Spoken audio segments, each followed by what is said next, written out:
everybody, and welcome to the PHLY Eagles podcast, an emergency podcast presented by Truemark Financial Credit Union and Bet365. Bo Wolf and Fran Duffy. We are in the Xfinity home studios here, and the Dallas Cowboys, Fran, have changed the shape of the NFC East. This is wild. On Thursday, August 28th, they have claimed Trevor Keegan on waivers.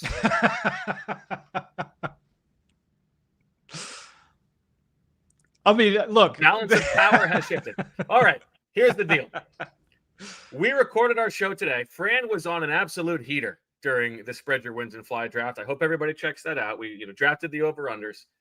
The show ends, and someone alerts us to the fact that, the national insiders are saying, oh, actually, the Cowboys are now open to trading Micah Parsons. And the first thing you said, Fran, was Packers. Packers. He's going to go to the Packers. You called it. Why? How? Well, there had been some public scuttlebutt that Green Bay was kind of sniffing around. And then when you talk with people behind the scenes, there were a couple of teams that had been mentioned as like, all right, like if this were to happen, Green Bay is a team that would have the motivation and the ability to be able to pay Micah Parsons and trade for Micah Parsons. And so, when it was brought to my attention that once Adam Schefter tweeted out essentially that, hey, like they're letting him seek out a trade or they're open to hearing offers. So yeah, it's going to be Green Bay. He's getting dealt before Thursday, and it didn't take long. It took about 2 hours from that point. This is wild. And so the deal is Kenny Clark, the Packers defensive tackle, and 2 first-round picks. How does that stack up to you?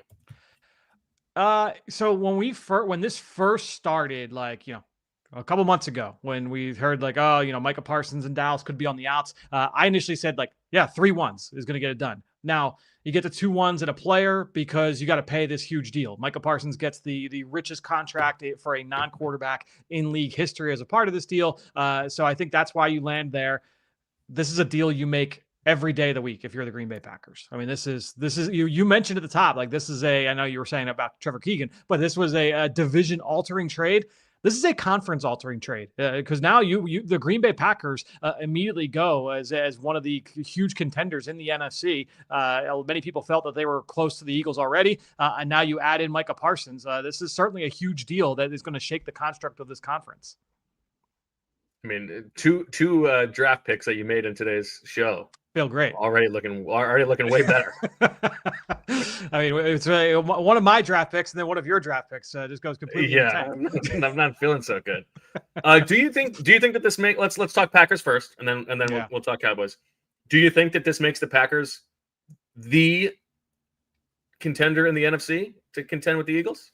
To make them the contender, I would say might be a little too far, but I mean, I would say that it certainly makes them right there, right? I think you're right on the doorstep. I think you still want to be able to see the proof in the pudding there. It is very late in the game, but to be able to make an acquisition like this, yeah, I mean, this puts them right in that tier, certainly alongside the Eagles.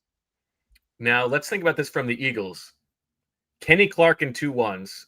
Assume that the Eagles would have had to pay a little bit more of a premium to be in division. Would you have traded Nolan Smith and 3 ones for Micah Parsons? Nolan Smith and 3 ones. That's probably a little too much, but yeah, I mean, it would have taken. Look, I said it at the very jump when this first came up.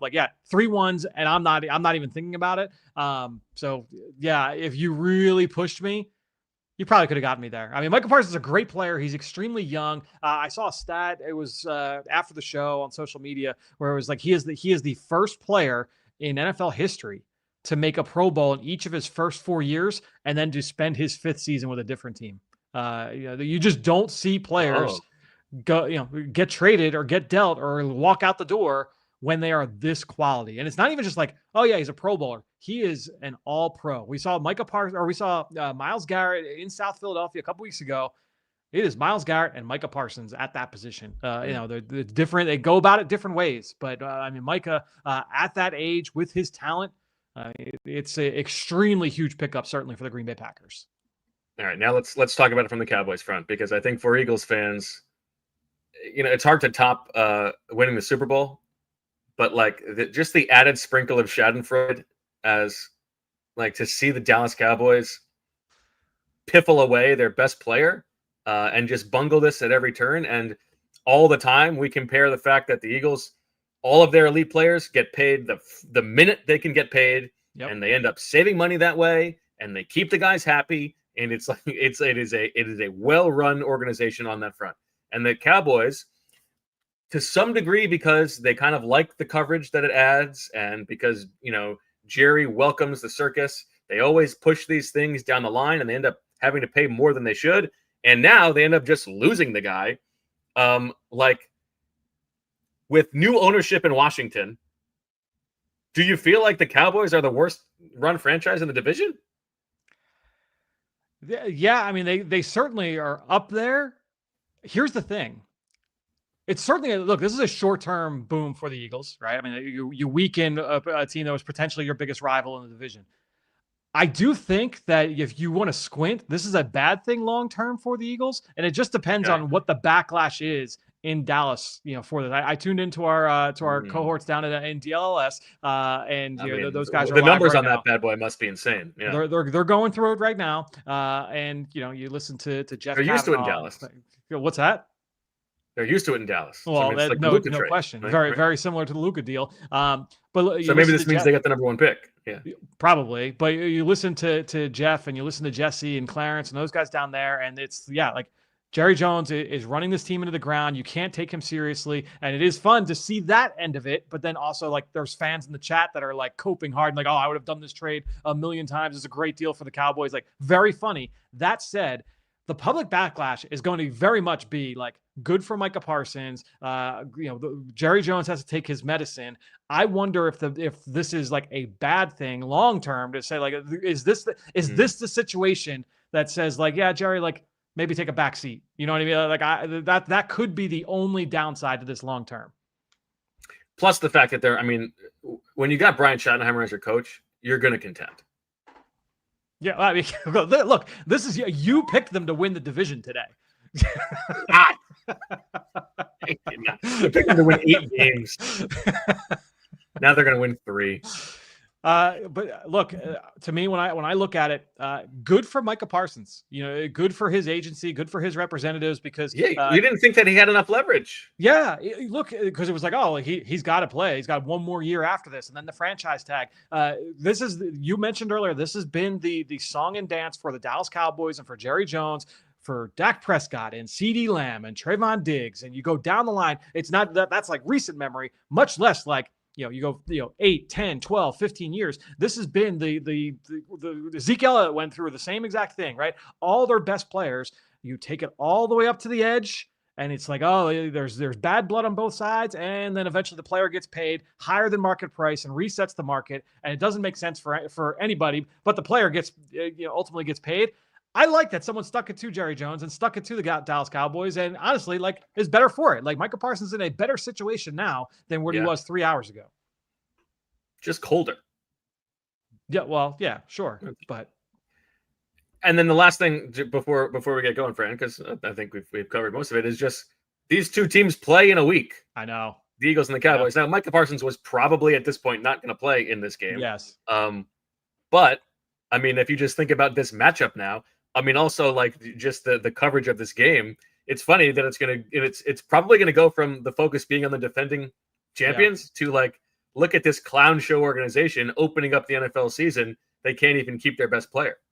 Well, it will be salt in the wound for certain people down in Dallas because, while that's going to be the discussion for the next 7 days, then you come and then the Eagles drop the banner, like the Super. So to be able to juxtapose that, that will definitely have some people upset down in Dallas. You should drop a second banner that just says "Paid our players." Right, like all of the talent that the Eagles have, and they consistently are able to get those guys paid. It is also notable as well. While all eyes are going to be on the Cowboys for Week 1. Week 4, the Green Bay Packers travel to Dallas to take on the Cowboys. Ooh. So Micah Parsons' return happens here in less than a month. Eagles will play the Cowboys, the Packers, rather, first game after the bye, which will be a very fun game to watch. And it's actually, from the Eagles standpoint, the Eagles have actually always handled Micah Parsons very well. Yeah. that's a Stoutland thing, and it's a game plan thing, and obviously they've got Lane Johnson and Jordan Mailata. But Micah Parsons has never really like totally ruined a game for the Eagles the way he has for other teams. But that's no reason to not be just very happy from an Eagles perspective here. Yeah, but by that point in the calendar, my guess is he'll be fully incorporated into the scheme as best as he will for 2025. The big thing will then be like, all right, moving forward, how is he going to be used? I will say, like, Jeff Hafley did some really creative things defensively last year. He won't need to be as, need to be like that mad scientist as often when you have a guy like Micah. But you can also go the other way and say, like, it will be fun to see Micah moved around and used in a variety of ways, all the disguises and different pressure packages. That could be fun from a schematic X and O standpoint. All right. Well, there you have it. The quick reaction from an Eagles perspective on the NFL shattering news of Trevor Keegan going from Philadelphia to the Dallas Cowboys. The claim being made. They also lost Tristan McCollum today, claimed by the Las Vegas Raiders. That's what everybody needs to know. And also Micah Parsons is out of the division. For Fran Duffy, I'm Bo Wolf. Thank you, Julia, for making it happen. Comment below, like the video, subscribe to the channel, all that good stuff. We'll talk to you later. We all silly like the mayor.